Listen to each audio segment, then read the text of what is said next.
आज हम स्टार्ट करेंगे एक नया chapter plant kingdom. Plant kingdom को यानी कि जितने भी प्लांट्स हैं उनको दो कैटेगरी में डिवाइड किया गया है, दो सब किंगडम में डिवाइड किया गया है, क्रिप्टोगम्स और फेनेरोगम्स। वो तमाम प्लांट जो कि सीड प्रोड्यूस नहीं करते हैं उन्हें रखा गया अंडर क्रिप्टोगम्स, और वो तमाम प्लांट जो कि सीड प्रोड्यूस करते हैं उन्हें बोला जाता है फेनेरोगम्स या स्पर्मेटोफाइटा। तो सीड वाले प्लांट्स में आ जाते हैं जिम्नोस्पर्म, एंजियोस्पर्म्स, बाकी बचे एल्गी, ब्रायोफाइट, टेरिडोफाइट, वो सब के सब आते हैं क्रिप्टोगम्स यानी plants with hidden reproductive organs. जब टू किंगडम क्लासिफिकेशन का जमाना था उस जमाने में क्रिप्टोगम्स में बोला जाता थैलोफाइटा, ब्रायोफाइटा, टेरिडोफाइटा। थैलोफाइटा का मतलब मेन प्लांट बॉडीज थैलस यानी कि अनडिफरेंशिएटेड। इसमें एल्गी के अलावा फंजाई भी आ जाते थे, इसके अलावा डायटम्स भी आ जाते थे, डायनोफ्लैजेलेट्स भी और स्लेम मोल्ड्स भी। तो हम वो पुराना वाला क्लासिफिकेशन के साथ बात को शुरू करेंगे जिससे कि कुछ कॉमन बेसिक क्वेश्चंस, जैसे ब्लू ग्रीन एल्गी के भी सवाल आपको एल्गी के साथ देखने को मिलेंगे। तो वो सवालों का पैटर्न तब से ही चला आ रहा है जब से कि ये टू किंगडम क्लासिफिकेशन में थैलोफाइटा में एल्गी के साथ ब्लू ग्रीन एल्गी, फंजाई, लफ्ज भी है, सवाल भी है। थैलोफाइटा इंक्लूड्स, तो आपको बोलना होता है algae, blue green algae and fungi. ठीक है, तो मैं एक चार्ट बना के बात को शुरू करता हूँ कि हमें इस चैप्टर में एक्चुअल में पढ़ना क्या है। तो प्लांट किंगडम को फर्दर दो सब किंगडम में डिवाइड किया गया है। एक कहलाता है क्रिप्टोगम्स और दूसरा कहलाता है फेनेरोगम्स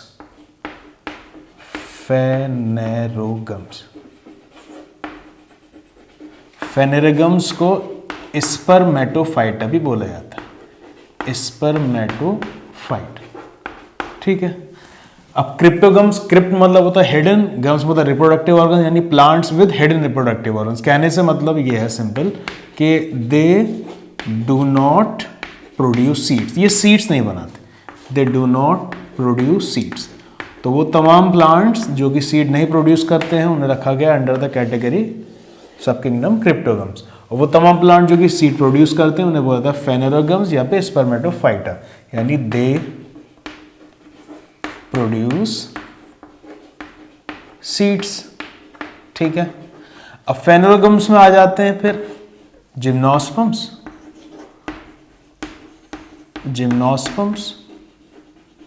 और एंजियोस्पर्म्स। ठीक है, और क्रिप्टोगम्स के अंदर आ जाते हैं थैलोफाइटा,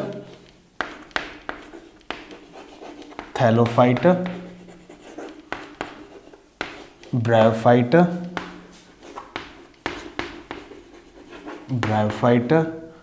एंड टेरिडोफाइटा। एनसीईआरटी में जब प्लांट किंगडम बताया तो उन्होंने डायरेक्ट एल्गी से शुरू किया है। हमने थैलोफाइटा इसलिए लिखा क्योंकि हमें सवाल भी कवर करने हैं। अब थैलोफाइटा में आ जाते हैं एल्गी यानी कि वो तमाम ऑर्गेनिज जिनकी थैलॉइड है प्लांट बॉडी यानी कि अनडिफरेंशिएटेड। तो थैलाइड में आ जाते हैं एल्गी, इसके अलावा ब्लू ग्रीन एल्गी और फंजाई, इसके अलावा इसमें आ जाते हैं डायटम्स, डायनोफ्लैजेलेट्स, स्लेम मोल्ड्स, ये सब भी इसमें आ जाते हैं। तो एक सवाल पूछा गया कंपटीशन में कि थैलोफाइटा इंक्लूड्स, तो वहाँ पर ऑप्शन दे रखा होता है generally algae, blue green algae and fungi. ये सवाल आता है इसलिए इसको कवर कर लिया। एक सवाल ये भी पूछा जाता है कि the main plant body of thallophyte या थैलोफाइटा इज, तो आपको बोलना है gametophyte. The main plant body of Thallophyta is gametophyte यानी कि it produces gametes and it is haploid. कैसी होती है? हैप्लॉइड। हमने हैप्लॉन्टिक लाइफ साइकिल लफ्ज भी रिप्रोडक्शन ऑर्गेनिज्म में सुना था। तो जितने भी थैलोफाइटा ग्रुप के ऑर्गेनिज्म हैं सभी हैं, हमने प्रोटिस्टा भी पढ़ रखा है, algae, blue green algae, fungi, इन पर ही मेन सवाल बनता है क्या है? गैमेटोफाइट यानी दे प्रोड्यूसेस गैमीट्स। अब गैमेटोफाइट है यानी कि हैप्लॉइड है। अब इसमें एक सवाल ये पूछा जाता है जितने भी थैलोफाइटा ग्रुप के ऑर्गेनिज्म हैं, जैसे कि टॉपिक तो एल्गी पर ही बात हो रही है, ये शो करते हैं जाइगोटिक मियोसिस।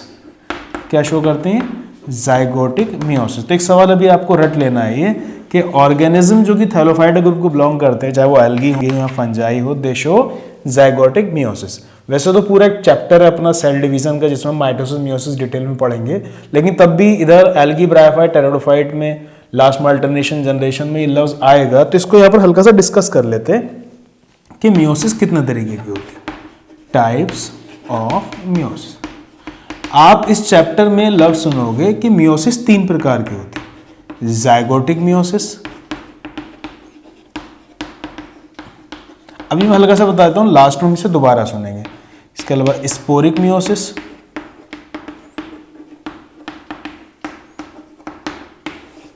और गैमेटिक मियोसिस। गैमेटिक मियोसिस एक एक लाइन याद करनी बस सिंपल सी, ताकि आपको बात अच्छे से समझ में आ जाए। If meiosis occurs at the time of zygote formation, या फिर हम इसको ऐसे बोल दें, if meiosis occurs in zygote, if meiosis occurs in zygote then it is known as zygotic meiosis. जैसे फॉर एग्जांपल जितने भी ये एल्गी हैं, फंजाई हैं, इन सब के अंदर जाइगोटिक मियोसिस होती है। कॉम्पिटिशन में एल्गी से सवाल आ चुका है। जनरली एल्गी में जाइगोटिक मियोसिस होती है, कुछ एक्सेप्शंस को छोड़ के। स्पोरिक मियोसिस से मतलब क्या है? If meiosis occurs at the time of spore formation, अगर मियोसिस होती है at the time of spore formation तो वो कहलाता है sporic meiosis. If meiosis occurs in zygote, अगर मियोसिस होती है जाइगोट में then it is known zygotic meiosis. If meiosis occurs at the time of spore formation then it is known as sporic meiosis. जितने भी plants हैं, all plant shows sporic meiosis. तो plants में तो algae भी आ जाते हैं, एल्गी को छोड़ के।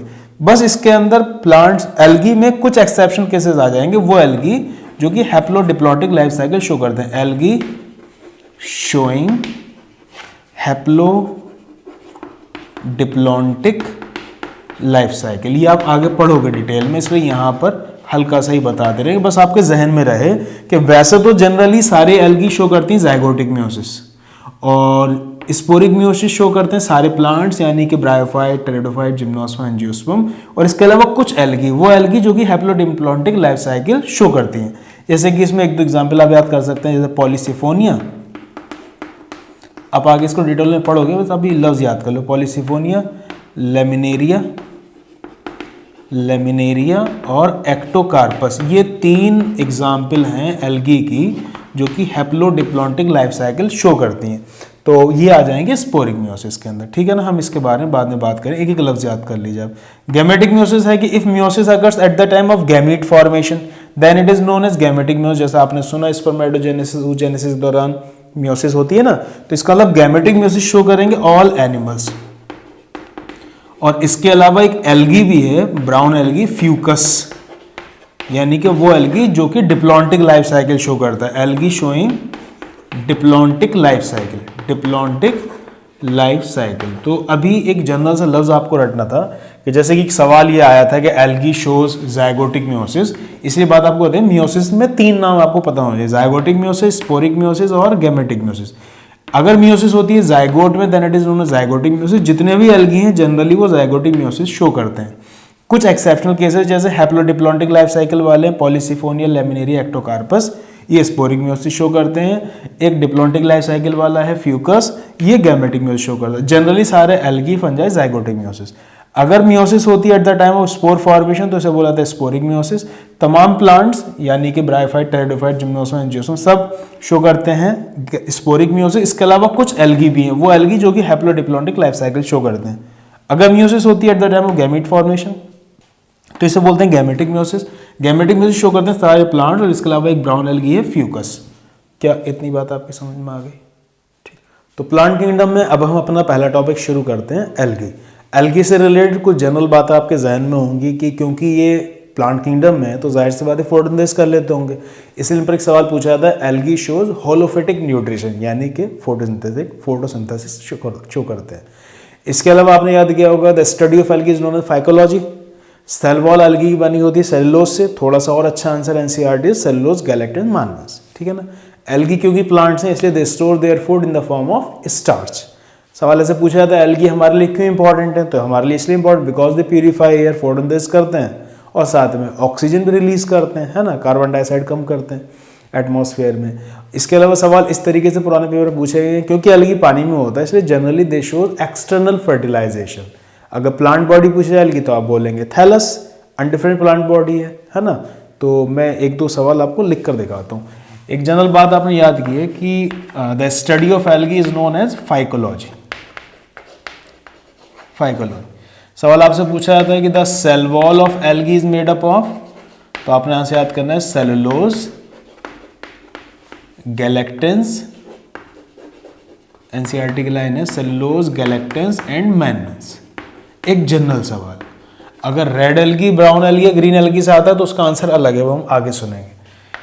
इसके अलावा आपने याद किया algae store their food in the form of starch, है ना। इसके अलावा the plant body of algae is thallus, the plant body of algae is thallus. Algae shows zygotic meiosis, अभी थोड़ी देर पहले बात ही हो रही थी, शोज जाइगोटिक मियोसिस।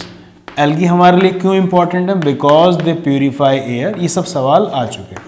दे प्यूरिफाई एयर, क्योंकि पानी में होते हैं इसलिए algae generally shows external fertilization. क्या शो करते हैं?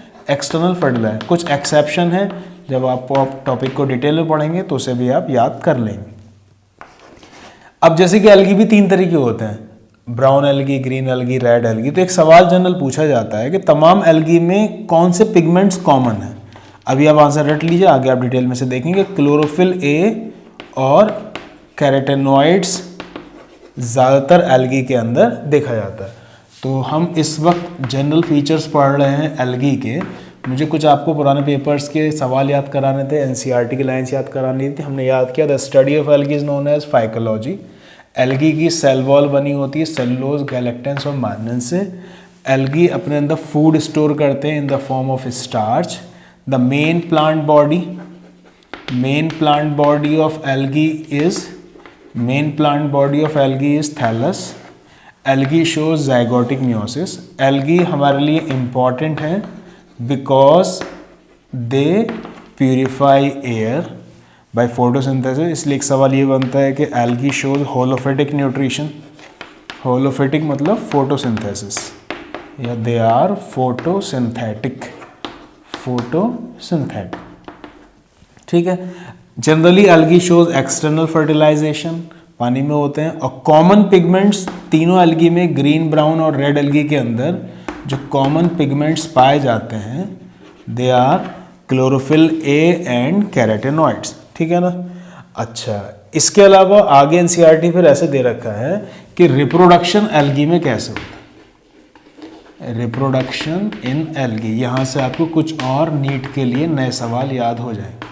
आप ऐसे याद करेंगे इस पॉइंट्स को कि एल्गी के अंदर रिप्रोडक्शन 3 तरीके से होते हैं, वेजिटेटिव, एसेक्सुअल और सेक्सुअल। वेजिटेटिव, एसेक्सुअल और सेक्सुअल। वेजिटेटिव रिप्रोडक्शन होता है इनके अंदर फ्रेगमेंटेशन से, यानी कि एल्गी का एक पार्ट टूट के अलग हो जाएगा, फिर वो एक नया एल्गी बन जाएगा, जनरली फ्रेगमेंटेशन से। और एसेक्सुअल रिप्रोडक्शन होता है इनके अंदर एसेक्सुअल स्पोर्स से। तो मोस्ट कॉमन स्पोर्स जो इनके अंदर देखे जाते हैं एसेक्सुअल रिप्रोडक्शन वाले, वो हैं जू स्पोर्स। आपने पहले से पढ़ रखा है कि जू स्पोर्स आर मोटाइल स्पोर्स, है ना।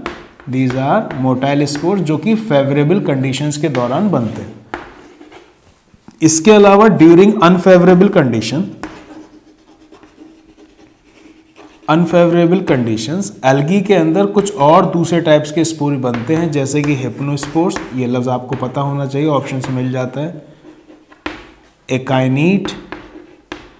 एकाइनीट और एप्लानोस्पोर्स।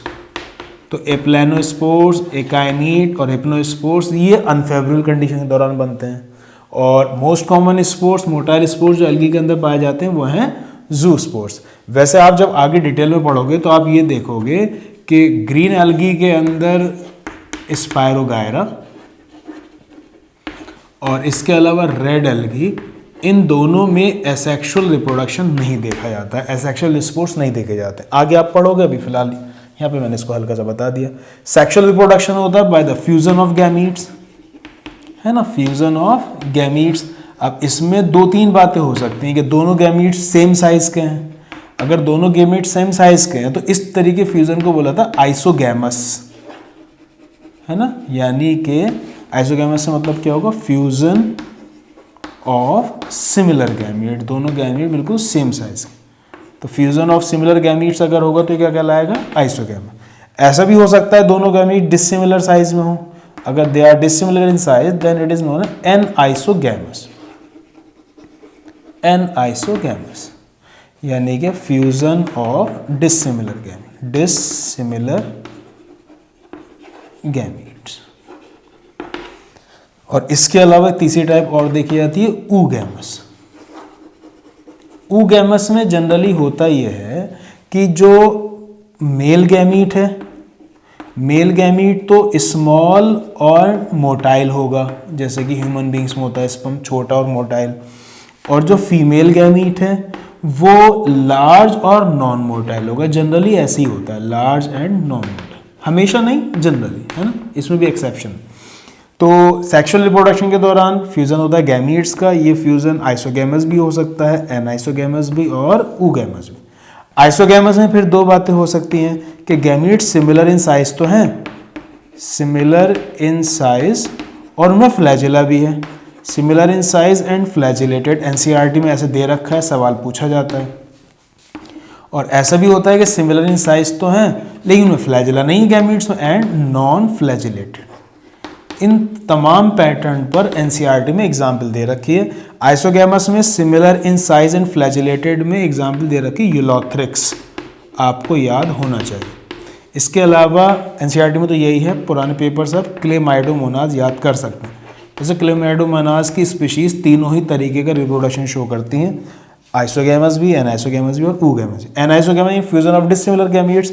एनसीईआरटी से तो आपको इसमें एग्जाम्पल याद करनी है यूडोरेना, ये एक ग्रीन एल्गी है, एनसीईआरटी में दे रखा है तो सवाल आ सकता है। इसके अलावा क्लेमाइडोमोनास की कुछ स्पीशीज भी शो करती हैं। वैसे अगर यही सवाल पूछ लिया जाए क्लेमाइडोमोनास में जनरली कौन सा फ्यूजन देखा जाता है, तो आपने आंसर लगाना आइसोगैमस। ऊगैमस में यानी कि मेल गैमीट स्मॉल और मोटाइल होगा, फीमेल गैमीट लार्ज और नॉन मोटाइल होगा, जनरली ऐसे ही देखा जाता है। गलत है। ऊगैमस देखने को मिलता है ग्रीन एल्गी वॉलवॉक्स में, इसके अलावा ब्राउन एल्गी फ्यूकस में, और इसके अलावा रेड एल्गी के अंदर भी ऊगैमस कंडीशन देखी जाती है। तो आगे आप इसको और डिटेल में सुनोगे। अभी फिलहाल आप 2-3 एनसीईआरटी बेस्ड एग्जाम्पल याद करो। एनसीईआरटी में 2 एग्जाम्पल दे रखी हैं, वॉलवॉक्स एंड फ्यूकस। मैंने आपको रेड एल्गी इसलिए याद करा दिया क्योंकि आप आगे देखोगे कि रेड एल्गी के अंदर ऊगैमस ही कंडीशन पाई जाती है, जबकि आप देखोगे कि ग्रीन और ब्राउन एल्गी के अंदर आइसोगैमस, एनाइसोगैमस, ऊगैमस तीनों ही टाइप्स पाई जाती हैं। रेड एल्गी के अंदर सिर्फ ऊगैमस पाया जाता है, तो आप इसको यहीं याद कर लो। तो रिप्रोडक्शन एल्गी के अंदर 3 तरीके होता है, वेजिटेटिव, एसेक्सुअल और sexual reproduction. Vegetative reproduction algae में फ्रेगमेंटेशन से होता है। एसेक्सुअल रिप्रोडक्शन होता है एसेक्सुअल स्पोर्स से। उसमें मोस्ट कॉमन स्पोर्स हैं zoospore, these are the motile spores जो कि फेवरेबल कंडीशन में बनते हैं। अनफेवरेबल कंडीशन में जो स्पोर्स एल्गी के अंदर बनते हैं वो हिप्नोस्पोर्स, एकाइनिट और एप्लानोस्पोर्स। मैंने एक पॉइंट आपको यहाँ और याद कराया कि स्पायरोगायरा रेड एल्गी के अंदर एसेक्सुअल स्पोर्स नहीं देखे जाते हैं, आपको पता होना चाहिए। सेक्सुअल रिप्रोडक्शन होता है बाय फ्यूजन ऑफ गैमीट्स। ये फ्यूजन ऑफ गैमीट्स आइसोगैमस भी हो सकता है, एनाइसोगैमस भी हो सकता है और ऊगैमस। एनसीईआरटी में दे रखा है तो इस तरीके से डायरेक्ट सवाल बन जाते हैं। अगर फ्यूजन होगा सिमिलर गैमीट्स का isogamous, fusion of dissimilar gametes anisogamous, और फ्यूजन होता है small motile male gamete and large non motile female gamete, तो ये कहलाता है ऊगैमस। आइसोगैमस में फिर 2 बातें एनसीईआरटी दे रखी हैं कि गैमीट सिमिलर इन साइज और फ्लैजिलेटेड हैं, या फिर गैमीट सिमिलर इन साइज और नॉन फ्लैजिलेटेड। पहले आपने याद किया similar in size and flagellated, यानी गैमीट्स के अंदर आपको ऐसे 2 फ्लैजिला नजर आएंगे। तो एग्जाम्पल है फ्लैजिलेटेड में यूलोथ्रिक्स। अगर similar in size and non flagellated तो इसमें आपने एग्जाम्पल याद करनी spirogyra. Similar in size and non flagellated example spirogyra, similar in size and flagellated example ulothrix. Anisogamous यानी डिसिमिलर गैमीट्स के बीच में फ्यूजन, एनसीईआरटी में एक नई एग्जांपल दे रखी है यूडोरेना, आपको ये याद करना है, ग्रीन एल्गी है, इसमें एनाइसोगैमस देखा जाता है। ऊगैमस में 2 एग्जांपल एनसीईआरटी में दे रखी है, वॉलवॉक्स और फ्यूकस। आप इसके अलावा रेड एल्गी भी याद कर लीजिए क्योंकि रेड एल्गी के अंदर सिर्फ ऊगैमस कंडीशन देखी जाती है। जब जब मेल और फीमेल गैमीट का फ्यूजन होगा तो उसके रिजल्ट में बनेगा डिप्लॉइड जाइगोट, है ना, डिप्लॉइड जाइगोट। डिप्लॉइड जाइगोट को यहाँ एल्गी केस में जाइगोस्पोर बोला जाता है। तो एक सवाल बनता है, the fusion of male and female gamete results into the formation of zygospore। Algae के अंदर fusion of male and female gamete result into the formation zygospore या फिर डिप्लॉइड जाइगोट, ठीक है ना। एक पॉइंट आप और याद कर लो कि एल्गी के अंदर जो मेल सेक्स ऑर्गन है, एल्गी का जो मेल सेक्स ऑर्गन है वो कहलाता है antheridium.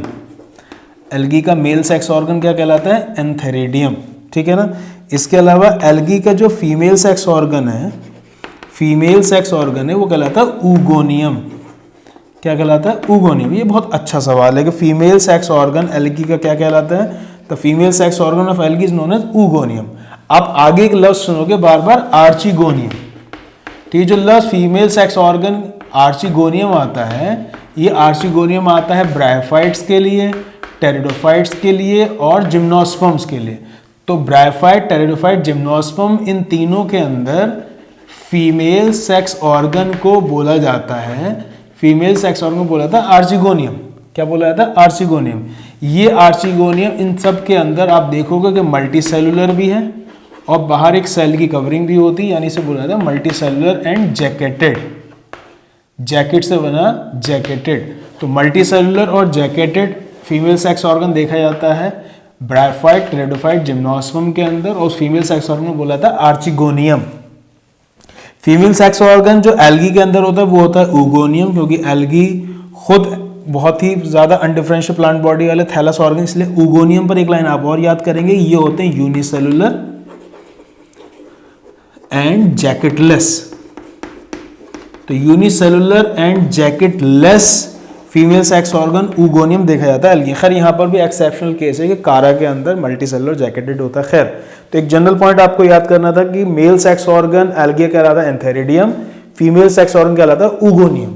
Female sex organ oogonia कहलाएगा एल्गी में, इसका ब्रायोफाइट, टेरिडोफाइट, जिम्नोस्पर्म, इन तीनों के अंदर फीमेल सेक्स ऑर्गन को बोला था आर्चिगोनियम। इधर oogonia होता है यूनिसेलुलर और जैकेटलेस, यानी बाहर कोई इसकी कवरिंग नहीं होती, और आर्चिगोनियम होता है मल्टी सेलुलर और jacketed. Multi cellular jacketed archegonium female sex organ किसने पाया था? Bryophyte, pteridophyte, gymnosperm. और इधर एल्गी के अंदर फीमेल सेक्स ऑर्गन का नाम है oogonia, और ये यूनिसेलुलर होता है और जैकेटलेस होता है। क्या इतनी बात आपकी समझ में आ गई? आगे एनसीईआरटी में दे रखा है थोड़ा सा इंपॉर्टेंस ऑफ एल्गी के बारे में कि एल्गी हमारे लिए क्यों इंपॉर्टेंट है। तो इस दुनिया में जितने भी फोटोसिंथेसिस हो रही है, 50% ऑफ द टोटल फोटोसिंथेसिस या CO2 फिक्सेशन एल्गी के द्वारा ही हो रहा है। तो इसका मतलब फिर ये होगा कि हमारी काफ़ी इंपॉर्टेंट है। तो नीट में एक सवाल बना कि of 50% of the total photosynthesis carried out by, आपने आंसर ला कर आना एल्गी। ठीक है, अब जाहिर ज़्यादा पानी में रहते हैं तो ये इमीडिएट सराउंडिंग में ऑक्सीजन का लेवल बढ़ाएंगे, यानी डिजॉल्व ऑक्सीजन बढ़ा देंगे, तो ये भी बहुत बढ़िया बात है। अब क्योंकि पानी में होते हैं, फोटोसिंथेसिस करेंगे, तो इधर तरीके से प्राइम प्रोड्यूसर हुए, तो और जो बाकी की फूड चेन्स हैं, एक्वेटिक फूड चेन, वो सबके सब एल्गी ऊपर डिपेंड होंगी, है ना। बहुत सारे ऐसे मैरीन एल्गी हैं, 70 स्पीशीज़ हैं मैरीन एल्गी, जिन्हें एज अ फूड इस्तेमाल किया जाता है। एनसीईआरटी में 2-3 एग्जाम्पल दे रखी है, पोरफायरा, लेमिनेरिया, सार्गेसम, तो आपको याद होना चाहिए। पोरफायरा, लेमिनेरिया, सार्गेसम, ये कुछ ऐसे मैरीन एल्गी हैं जिनको कि एज अ फूड इस्तेमाल किया जाता है। इसके अलावा एग्जाम्पल दे रखी है हाइड्रोकोलोइड्स की, कि ये कुछ ऐसे केमिकल सब्सटेंसेस जो कि ब्राउन और रेड एल्गी से हासिल किए जाते हैं, इनको हाइड्रोकोलोइड्स या वाटर होल्डिंग सब्सटेंसेस बोला जाता है। जब बनाई जाती हैं शेविंग क्रीम्स वगैरह या फिर और दूसरे शैम्पूज़ वगैरह बनाए जाते हैं, तो उनमें केमिकल्स में पानी घुला रहे, पानी को रोकने के लिए। ऐसा ना हो कि आपने शैम्पू की बोतल खोली तो पानी अलग और शैम्पू का गाढ़ा गाढ़ा सा लिक्विड अलग, तो बेकार लगेगा बहुत। तो इनमें हाइड्रोकोलोइड्स मिलाए जाते हैं ताकि पानी और वो केमिकल कंपाउंड आपस में घुले रहें। तो हाइड्रोकोलोइड्स एल्गी से इस्तेमाल निकाले जाते हैं, है ना। इसके अलावा जैसे कि एक केमिकल कंपाउंड है अगर, जिसे इस्तेमाल किया जाता है लैब के अंदर माइक्रो ऑर्गेनिज्म को ग्रो कराने के लिए, आइसक्रीम जेलीज बनाने के लिए, इसको भी एल्गी से हासिल किया जाता है, रेड एल्गी से, ग्रेसिलेरिया गैलेडियम से। तो इसका मतलब कुल मिला के एल्गी हमारी लाइफ में काफ़ी इंपॉर्टेंट रोल प्ले करती हैं। तो यहाँ पर इन पॉइंट्स के साथ साथ मैंने कुछ और बेसिक से पॉइंट्स ऐड किए हैं जिससे कि आपको एल्गी से रिलेटेड जनरल सवाल याद करने में आसानी हो। जैसे कि रेड एल्गी के अंदर आपको एसेक्सुअल रिप्रोडक्शन, एसेक्सुअल स्पोर्ट्स नहीं देखने को मिलते। बेटरकॉस्पर्म में एक रेड एल्गी है जो कि रेड कलर का नहीं होता।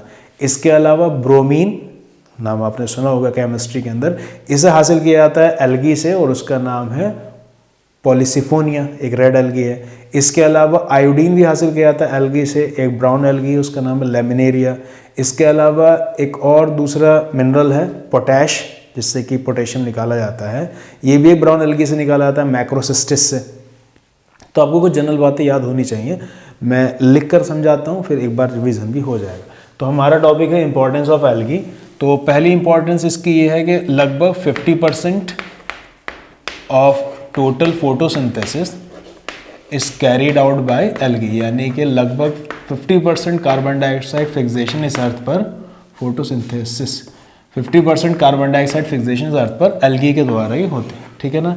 जाहिर सी बात है फोटोसिंथेसिस करेंगे तो इमीडिएट सराउंडिंग में डिजॉल्व ऑक्सीजन बढ़ा देंगे, जो कि और दूसरे एक्वेटिक ऑर्गेनिज्म के लिए काफ़ी बढ़िया है। अब ये फोटोसिंथेसिस करते हैं तो जाहिर सी बात है ये प्राइमरी प्रोड्यूसर हुए, प्राइमरी प्रोड्यूसर्स हुए एक्वेटिक फूड चेन में। तो इसका मतलब ये हुआ कि एक्वेटिक इकोसिस्टम में इनका काफ़ी इंपॉर्टेंट रोल है ना, और बाकी ऑर्गेनिज्म के ऊपर डिपेंड है। इसके अलावा काफ़ी सारे ऐसे एल्गी हैं जिनको कि एज अ फूड इस्तेमाल किया जाता है। एनसीईआरटी में लिखा हुआ है कि 70 स्पीशीज़ हैं मैरीन एल्गी की जिनको कि एज ए फूड इस्तेमाल किया जाता है। 2-3 वहाँ पर उन्होंने एग्जाम्पल लिख रखी हैं, जैसे पोरफायरा, लेमिनेरिया और सार्गेसम। तो आपने ये एग्जाम्पल याद कर लेनी है कि पोरफायरा, लेमिनेरिया, सार्गेसम ऐसी एल्गी हैं जिनको कि खाया जाता है, ठीक है। इसके अलावा आपने याद करना है कि एक केमिकल कंपाउंड है अगर, ठीक है। इसको इस्तेमाल किया था लैब के अंदर माइक्रोब्स को, माइक्रो ऑर्गेनिज्म को ग्रो कराने के लिए। इसके अलावा आइसक्रीम्स और जेलीज बनाने के लिए। तो आइसक्रीम, जेलीज बनाने के लिए, माइक्रो ऑर्गेनिज्म को ग्रो करने के लिए लैब में अगर केमिकल कंपाउंड इस्तेमाल किया था। इसके अलावा आपने एगारोस जेल, इलेक्ट्रोफोरेसिस पढ़ोगे जेनेटिक्स में, डीएनए फिंगरप्रिंटिंग, वहाँ पर भी ये अगर इस्तेमाल होता है। इसे हासिल किया था रेड एल्गी से, उनका नाम है ग्रेसिलेरिया गैलिडियम। ग्रेसिलेरिया गैलिडियम, इनको खाया भी जाता है, ग्रेसिलेरिया गैलिडियम। जाइगर्टिना और भी नाम है एक तीसरा, लेकिन एनसीईआरटी में 2 पर ही सवाल आते हैं। एनसीईआरटी ने 2 नाम दे रखे हैं, आपको याद करना है इनसे अगर हासिल किया जाता है। इसके अलावा कुछ ब्राउन और रेड एल्गी हैं जिनसे कि हाइड्रोकोलॉइड्स हासिल किए जाते हैं। हाइड्रोकोलॉइड्स बोला जाता है वाटर होल्डिंग सब्सटेंसेस को। किन्हें बोला जाता है? वाटर होल्डिंग सब्सटेंसेस को। तो जो शेविंग क्रीम्स हैं और शैम्पू हैं, इन्हें बनाने के लिए वाटर होल्डिंग सब्सटेंसेस यूज़ किए जाते हैं, हाइड्रोकोलॉइड्स कहलाते हैं। ये जो वाटर होल्डिंग सब्सटेंस है हाइड्रोकोलॉइड्स, इनका नाम है कैरागीन और एल्गिन। एल्गिन हासिल किया जाता है ब्राउन एल्गी से, ब्राउन एल्गी से, और कैरागीन हासिल किया जाता है रेड एल्गी से। वाटर होल्डिंग सब्सटेंसेस हैं जो कि शैम्पू वगैरह और शेविंग क्रीम बनाने में, ताकि केमिकल और पानी मिल जाए आपस में, उसमें इसको यूज़ किया जाता है। इसके अलावा जैसे कि आपने नाम सुना है क्लोरेला। क्लोरेला के अंदर प्रोटीन काफ़ी अच्छे अमाउंट में प्रेजेंट होता है, तो इसको as a food space travellers use करते हैं। तो ऐसा कौन सा एल्गी है जिसको as a food supplement space traveller use करते हैं? तो आपने यहाँ से याद करना है क्लोरेला, ठीक है ना। अब ये जो क्लोरेला है ये यूनिसेलुलर एल्गी है। क्या ये? Unicellular algae. एक यूनिसेलुलर ब्लू ग्रीन एल्गी भी आपने सुना था। यूनिसेलुलर ब्लू ग्रीन एल्गी में आपने कौन सा नाम सुना था? स्पायरुलिना। स्पायरुलिना से भी टैबलेट्स बनती हैं, ये भी प्रोटीन का अच्छा सोर्स है। तो अब जनरली जब ब्लू ग्रीन एल्गी के सवाल होते हैं तो वहाँ पर एल्गी लफ्ज़ यूज़ कर लेते हैं। तो आप ऐसे याद करो, क्लोरेला और स्पायरुलिना 2 एल्गी हैं। वैसे ये ग्रीन एल्गी है, ब्लू ग्रीन एल्गी है, जिनके अंदर प्रोटीन अच्छे अमाउंट प्रेजेंट होता है और इन्हें स्पेस ट्रैवलर्स अपने साथ कैरी करते हैं, तो फूड सप्लीमेंट। अगर ये सवाल ही आ जाए और आपको इन दोनों में से कोई एक लगाना, तो आप ये लगाएं, क्योंकि एल्गी तो क्लोरेला है। एनसीईआरटी में भी इसका जिक्र है, ये पुराने पेपर से ले गया स्पायरुलिना, ठीक है ना। हाइड्रोकोलॉइड्स की बात हो गई, क्लोरेला की बात हो गई, अगर की बात हो गई। कुछ और जनरल बात आप ऐसे याद कर सकते हैं, जैसे कि एक ग्रीन एल्गी सेफाल्यूरोस, ये एक पैरासिटिक एल्गी है, इससे होती है red rust of T. Generally इस तरीके के नाम आप फंगस में सुनते हो, रस्ट, स्मट। तो एक सवाल तो ये है कि red rust of T is not caused by fungus, है ना, it is caused by algae, इसका नाम है सेफाल्यूरोस। तो ये एक पैरासिटिक एल्गी हो गया जो कि चाय के पौधे बीमारी कॉज करता है, ये हो गया एक पैरासिटिक एल्गी, ठीक है। इसके अलावा ये जो क्लोरेला ग्रीन एल्गी है, इससे एंटीबायोटिक क्लोरेलिन भी हासिल की जाती है। क्लोरेलिन एंटीबायोटिक, ये भी एक सवाल बन जाएगा, ठीक है ना। अच्छा, एक रेड एल्गी है, उसका नाम है बेट्राकोस्पर्मम। बेट्राकोस्पर्मम, इसे हम क्यों याद करते हैं? इसे हम इसलिए याद करते हैं बिकॉज ये जो रेड एल्गी है, it is not red in colour, ये रेड कलर की नहीं होती। It is not red in colour, बाकी आप डिटेल में बात करेंगे जब आप रेड एल्गी पढ़ रहे हो, है ना। ये रेड कलर की नहीं होती बैट्राकोस्पर्म। आप एक सवाल और याद कर सकते हो कि क्लैडोफोरा एक ग्रीन एल्गी है जो कि मॉलस्कन शेल पर ग्रो करता है। किस पर ग्रो करता है? मॉलस्कन शेल पर ग्रो करता है, और ये मैरीन और फ्रेश वाटर दोनों में पाया जाता है। मैरीन और फ्रेश वाटर दोनों में पाया जाता है।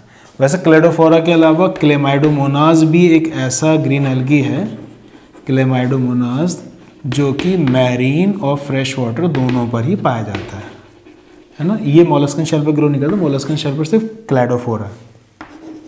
एक सवाल आप और याद कर सकते हैं कि कारा, ये एक ग्रीन एल्गी है, ये इसके अंदर लार्विसाइडल प्रॉपर्टीज़ है। लार्विसाइडल प्रॉपर्टीज़ कहने से मतलब ये है कि मच्छर के लार्वा को मार देता है, इसलिए मलेरिया वगैरह को कंट्रोल करने में इसे इस्तेमाल किया जाता है। लार्विसाइडल प्रॉपर्टीज़ हैं, it can kill the larva of Anopheles mosquito, ठीक है ना। कुछ और दूसरे आप इकोनॉमिक इंपॉर्टेंस के सवाल याद कर सकते हैं, जैसे कि ब्रोमीन हासिल किया जाता है कि रेड एल्गी से, उसका नाम है पॉलिसिफोनिया। आप याद कर सकते हैं आयोडीन हासिल किया जाता है ब्राउन एल्गी, ये पॉलिसिफोनिया रेड एल्गी है। आयोडीन हासिल किया जाता है एक ब्राउन एल्गी से, उसका नाम है लेमिनेरिया। लेमिनेरिया एक ब्राउन एल्गी है, इससे हासिल किया जाता है आयोडीन।